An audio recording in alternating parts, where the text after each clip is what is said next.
All right, we're on. This is Precalculus. Today's date is March 5th, 3/5. No, it's not. All right, so formula. We've seen this formula many, many times. What is this a of 1? What's another name for him? First. The first term. So this is the first term. And a sub n, this is the which term?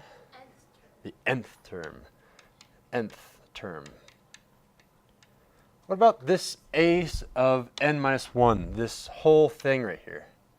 The number that was before? Yeah, I like that word, before. This is the term before. And then notice that you're always going to be multiplying by something. You might be multiplying by a fraction. You might be multiplying by 2/3 or 1/3. But that's the general way of analyzing the formula. So let's go ahead and find a formula. So we have this geometric sequence. We know it's geometric because we're multiplying by something every single time. What are we multiplying by every single time?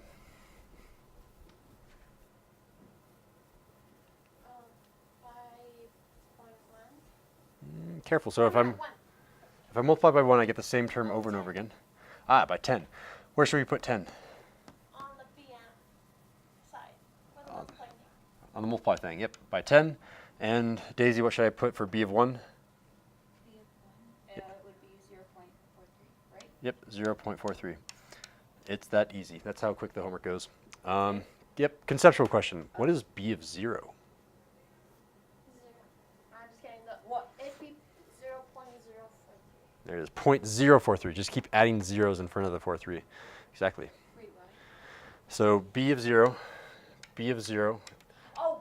Okay, never mind. Sorry. Then I'm going to go backwards, so this is going to be 0.043. Nice. All right, let's do example 2. So let's complete this recursive formula.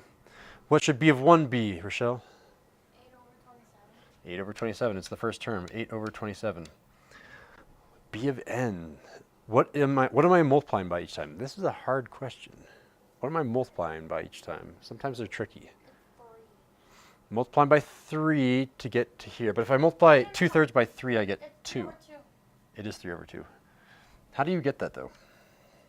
What is a reliable way of always getting the common ratio? And I told Rochelle this the other day, but I want to make sure that both of us have it. Let me do this in a different color. So if I take this term Oh, you divide it. and I divide it by this term, that will give me my common ratio. So let me write this down also. We'll say common ratio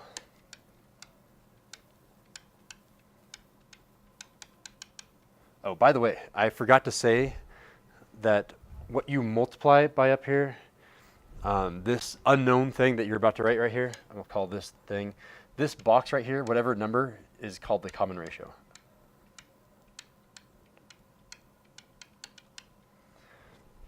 So to find that common ratio, you do 1, this yellow 1, divided by 2/3.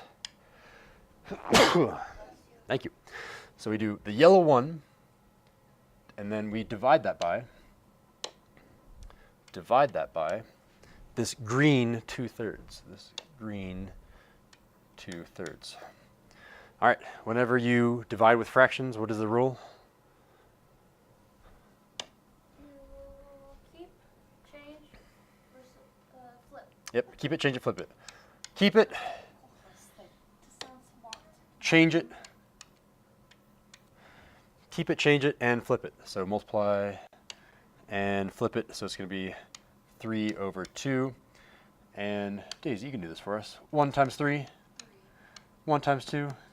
The common ratio is 3/2. The common ratio is 3/2.